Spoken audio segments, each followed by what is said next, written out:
Hello, hello, hello, renters. I'm here. I'm back. It's Stephanie again with our new short and sweet series where I attempt not to ramble on and go massively into depth. I'm giving massive value in a little bit of time and answering your questions.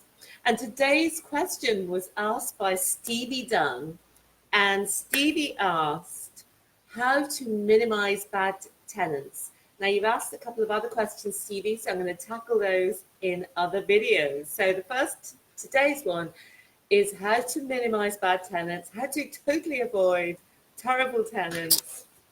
And I'm going to give you my 5 ways. But before I dig in, I just want to say that before we start, what we're assuming is that you're in a good location and you've got, a nice house with good rooms, because that's the first thing. You tend to attract bad tenants when you've got a bad property or bad rooms. So that's the first thing. Make sure that the property's right. The next thing is that what we're going to talk about here assumes that the referencing is fine. You need to check the paperwork and make sure that the person has met the right to rent and affordability is there. But I'm going to talk to you. I know that you know all those things already, so I'm going to talk to you about the other things which aren't so obvious and you might not think of. That really helps. There's 5 things plus my bonus one, and here we go. So number 1, red flag against a nightmare tenant is that they put you under time pressure to move in. So they might get in touch with you and say, I need to move in tomorrow. I'm having to move out of wherever I am, and I've got my deposit in cash right here. I can move in tomorrow. And what is sometimes happening here is that they're just trying to circumvent the referencing process. That'll be the only money you ever get from them. So I just caution you, if you're being put under time pressure from the tenant to move in, you take your time, go through the referencing, and come to the other side.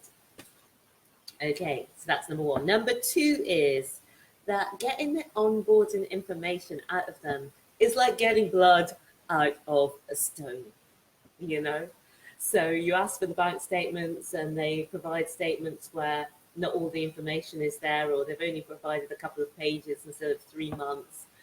So we find that when people delay or try to obscure the information, that is never a good sign. The third one is that they expect you to pay for them. They expect you to subsidize them who you don't know them, you've never met them before. So let me give you an example of what am I talking about here.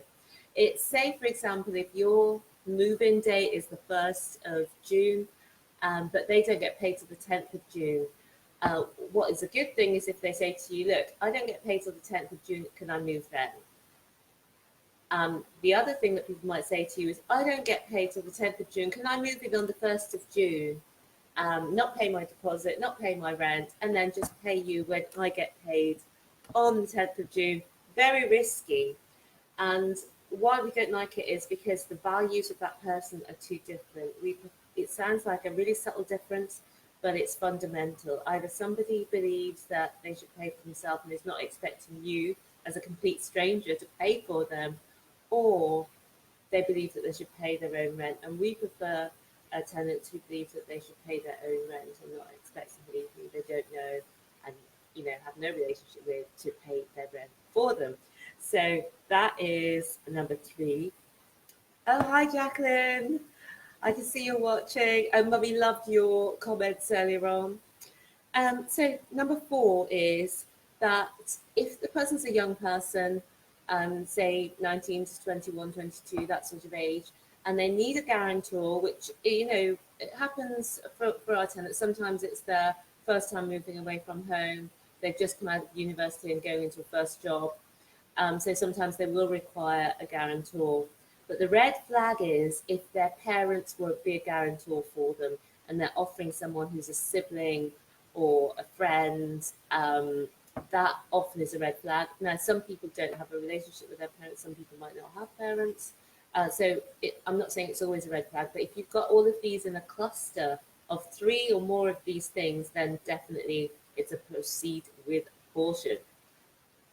And the last one is that number 5 is that they've got no previous landlord reference. Now, again, could be that they were living with parents before, but it's just that it's a red flag for us. If there was 3 or more of these, we would really, be proceeding with caution. So those are my 5. Now, this is my bonus. Listen to your gut instinct. People show you who they are. Make sure you're paying attention. So when you're organizing the viewings, arranging the meetings on spare room, how do people interact with you? Are they polite, friendly, or are they rude, dismissive, don't respect your time, don't show up, don't engage with you in a friendly way? Because if people show you on that day of the viewing that they're not polite, friendly, putting their best foot forward, then they're never going to be any better than that. So, as Oprah says, people tell you who they are, believe them the first time. So, make sure that you're just aware of all those things and picking up on all of those, non-verbal communications to make sure that you get tenants that you're going to love to, I was going to say love to live with, but you're going to get on well with, and it's going to be a great relationship for both of you. So those are my tips on getting great tenants, avoiding bad tenants, and moving on. So hope you've enjoyed that. If you have, give me a thumbs up. Subscribe to our channel. If you're watching on Facebook, subscribe to our channel, Rent to Rent Success on YouTube.